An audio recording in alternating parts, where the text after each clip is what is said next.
Sup everybody, in today's video I'm going to talk to you about 5 albums that will significantly change the way you think about music. Now odds are if you're watching my channel you're interested in music in some way, but you don't have to be a musician yourself to enjoy these albums. Each one of these albums managed to combine many genres and create something entirely new. They changed my ideas of how music could sound. Now these albums are not necessarily my favorite, although some of them are, but they each significantly change the way I think about music, the way I write music, and hopefully they have the same kind of impact on you. Now this first album is called Miles Ahead by Miles Davis. Miles Davis was incredibly important to the development of jazz and Western music in general. His albums and his ideas affected so many artists and pervaded in every kind of genre imaginable. Now a lot of people tend to mention Kinda Blue or Bitches Brew when they talk about, the seminal Miles Davis albums, but for me, Milestones is my choice. Those albums are amazing, but by the time I listened to them some 50, 60 years after they had been released,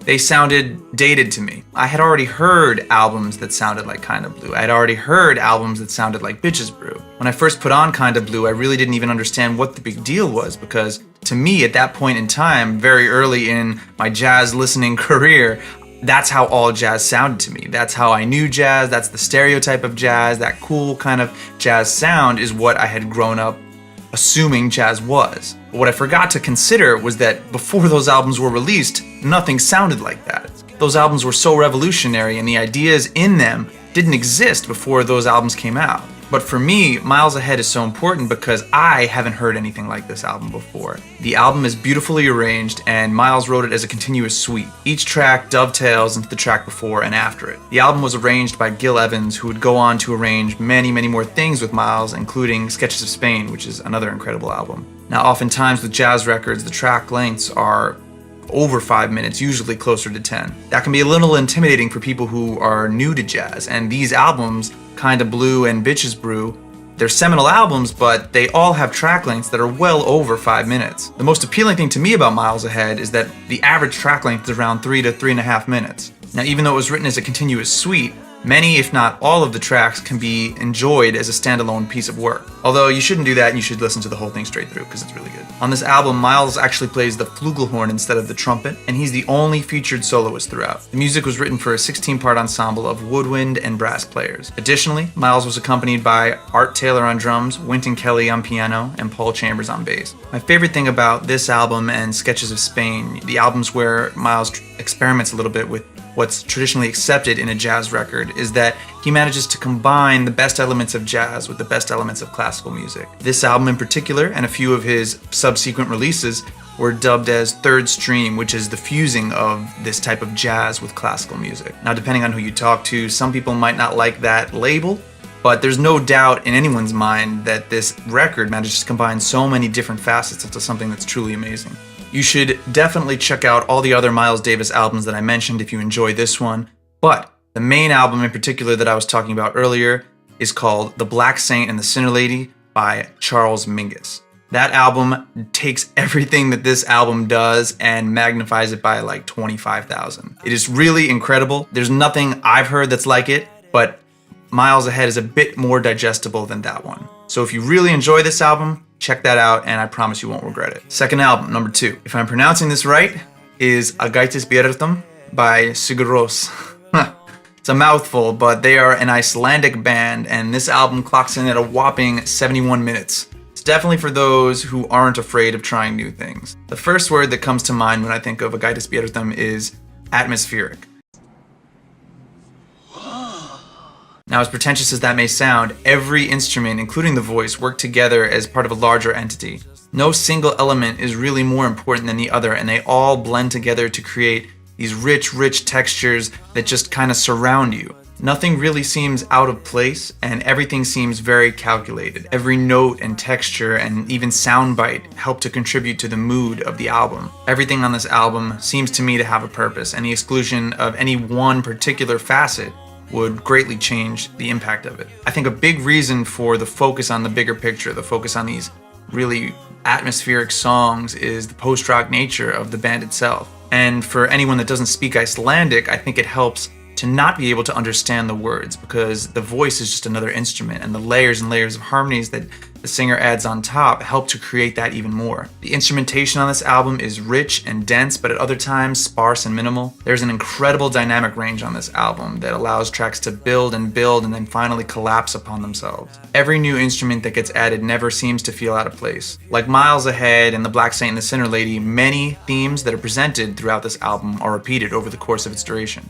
At certain points you may find yourself wondering if the excessive length of some of the tracks is entirely necessary, but those moments are few and far between. It may seem daunting because of the length and the language barrier, but this album is amazing from start to finish, and if you have the time to dedicate to it, it's definitely worth it. Alright, the next album is another post-rock album called F-sharp, A-sharp, Infinity by Godspeed You Black Emperor. Largely an instrumental album, there are a few moments of sung vocals throughout the course of the album. Many of the instances of the human voice that you hear on this album are through narration or samples. This album features a lot of field recording and sample usage, and they often appear alongside the instruments, but sometimes they are there just by themselves. Just like the Sigur Ros album, this album is incredibly dynamic and it builds to great heights and then squashes itself down again, at some points even to complete silence. I've seen this album labeled sometimes as avant-garde across the internet, but to me, it doesn't really seem as out there or different as some other things with that label might be. It's definitely unlike anything you've heard, but